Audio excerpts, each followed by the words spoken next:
అందరికీ నమస్కారం అండి.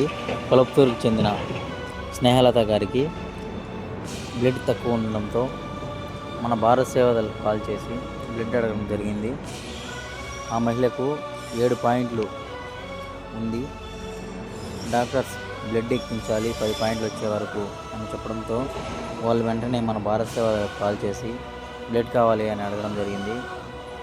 మనం మన తమ్ముడు గౌతమ్కి కాల్ చేసి బ్లడ్ కావాలి అని చెప్పడం జరిగింది.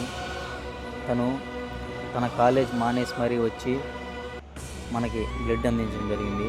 చాలా చాలా ధన్యవాదాలు తమ్ముడు. మీకు మీరు మీ కుటుంబం ఎల్లప్పుడూ సంతోషంగా ఉండాలని కోరుకుంటున్నాము. ఆ మహిళ కువైట్కి వెళ్ళవలసి వచ్చింది. అక్కడ మెడికల్లో బ్లడ్ తక్కువ ఉంది, బ్లడ్ ఇంపించుకోవాలి అని చెప్పడంతో మనకు కాల్ చేశారు. మనం వారికి బ్లడ్ అరేంజ్ చేయడం జరిగింది. ఇట్లు మీ భారత్ సేవదల్.